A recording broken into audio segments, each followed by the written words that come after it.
On va commencer sans attendre. Hein. Je vais commencer, j'espère que ce ne sera pas trop long. Je vais vous lire le deuxième chapitre de mon roman qui est en cours de finition, on va dire. Le chapitre il s'appelle Calais, 10h44. Devant son antique poste cathodique, une vieille dame fatiguée somnole en silence, avachie sans gravité sur un canapé usé sous le poids de lourdes générations de sieste. Un énorme chat au poil en craque ronronne, pelotonné sur ses cuisses, et seules les exclamations lointaines et guillerettes d'une émission inepte tapissent en sourdine le calme intérieur de l'austère séjour humide. Le jour est gris dehors, pluvieux, venteux et froid. L'hiver n'en finit pas. À Calais, l'hiver n'en finit jamais d'imposer ses grisailles aux horizons. Dans le salon miteux et poussiéreux où s'entassent bibelots fragiles et photographies ternes comme un univers de désuétude inanimée, où le baroque le dispute au kitsch en un amoncellement rustique aux couleurs passées, le poêle crépite par à-coups d'une respiration hésitante, pourtant plus convaincue que celle de la vieille femme elle-même, tandis qu'au sommeil, celle-ci y rythme ses rêves agités derrière les paupières plissées. Dehors, le vent souffle un crachin perçant, glacé. Le ciel, derrière le relief massif de nuances sombres, n'est plus. L'acier des nuages se courbe, se replie et se déploie d'incessantes vagues, sans piternel mouvement de digestion céleste. Pas une lueur d'éclair ne perce le rideau d'enfer malgré le tonnerre ronflant et les grondements secs. Au claquement soudain qui se rapproche, l'assoupie sur son canapé usé sursaute, rouvre les yeux. Le félin, soulevé par la turbulence importune, déguerpit pesamment, sans autre bruit que celui de sa réception gauche. Le réveil est terne, difficile, manque d'envie.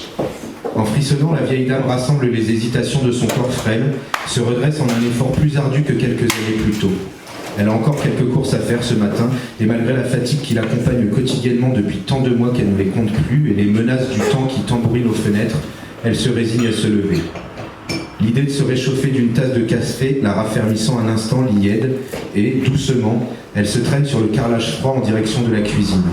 Le greffier qui l'y attend laisse entendre un miaulement d'habitude, grave et sans entrain, pour réclamer, sait-on jamais, une gamelle supplémentaire.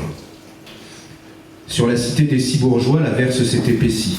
Sa frêle silhouette emballée sous le caouet marine, la promeneuse se protège d'une main de la pluie sous la grisaille, tandis que les gouttes éclatent, désordonnées, en milliers de claquements secs, cacophonie de l'infini réitérée sur les trottoirs goudronnés de l'avenue Blériot. La fatigue disparue, reléguée derrière ses préoccupations muettes, elle emporte de sa main libre un large panier garni de légumes lointains gorgés d'une santé génétiquement édulcorée, de viande rose de sang frais, tendre et odorante, de pain de seigle encore chaud et de sucreries bariolées en bouquet de douceur.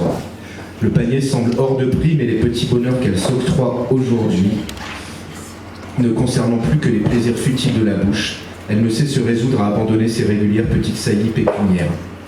Un instant encore passe et dans sa cuisine rénovée quelques mois plus tôt, claire et rutilante, elle sort l'appétissant rôti de bœuf du four et les effluves de cuisson, l'odeur des olives, des tomates et des herbes du potager se répandent agréablement. Tapisse soudain le triste décor et l'emmène au jardin d'un mouvement serein de l'esprit sous un ciel dégagé de printemps. Soleil, langueur et le parfum des roses et les rires des enfants tout autour et le bonheur de son Georges chéri, l'amour d'une vie, sourire épanoui, les yeux grands ouverts posés sur son doux visage resplendissant, lisse d'une jeunesse retrouvée. Une larme dorée de joie perle sur sa joue, retient le bonheur. Tout le monde est là, attablé pour un dimanche sous l'immense saule qui ombre délicieusement leur petit terrain ouvrier. Mais le souverain plaisir alors d'apercevoir ces deux aînés là s'efface toujours en un terrible instant lorsqu'elles réalisent à leur visage blafard, à leur sourire figé qu'ils sont morts il y a si longtemps. Et quand ils se décomposent, Louise-Anne, au coin de la table, tapie sous le voile anormalement glacial du pleureur, ne lui adresse jamais que de durs regards de haine pure qui la rétrécissent. Irrémédiablement, elle la ramène en enfance, elle était ravagée, petite fille effrayée.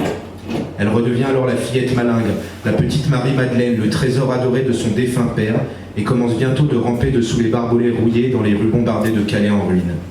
Elle est si frêle tandis que de partout le ciel explose, si fragile, si terrorisée qu'elle se laisse submerger.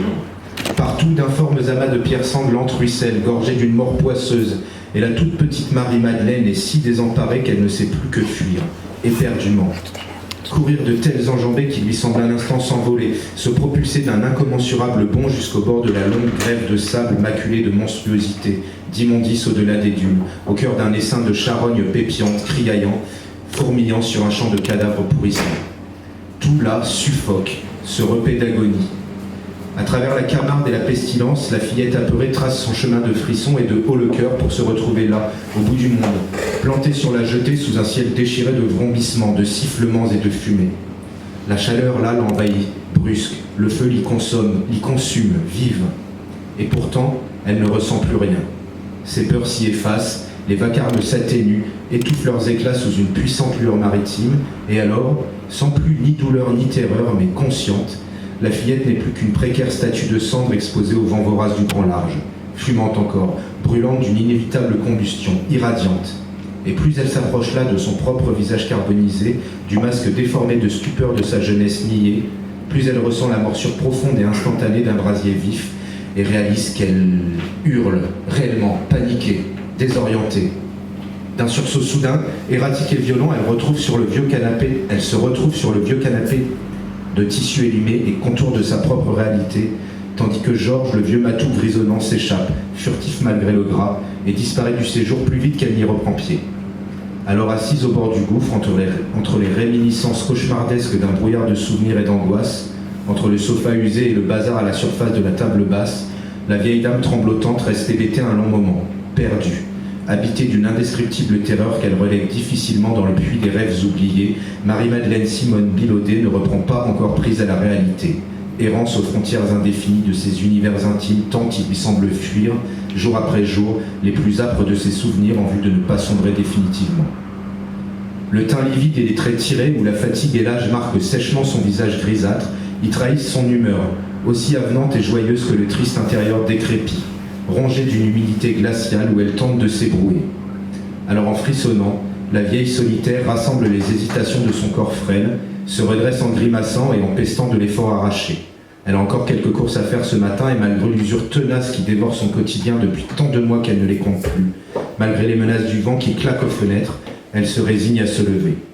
L'idée de se revigorer d'une tasse de café l'y aide et d'une légèreté gracile, elle se traîne sur le carrelage froid en direction de la cuisine. Le gros greffier qui l'y attend laisse entendre sa goinfrerie d'un miaulement d'habitude, grave et sans entrain, tandis qu'elle marmonne de silencieuses invectives dessous sa moustache clairsemée à l'encontre de ce foutu chat, à l'encontre de tous ceux qui n'agrémentent plus son quotidien de petits bonheurs, à l'encontre de tous ceux qui affichent les leurs en toute indécence, bref, à l'encontre du monde entier. Pauvre petite Marie-Madeleine, pauvre vieille Simone que plus personne ne visite jamais.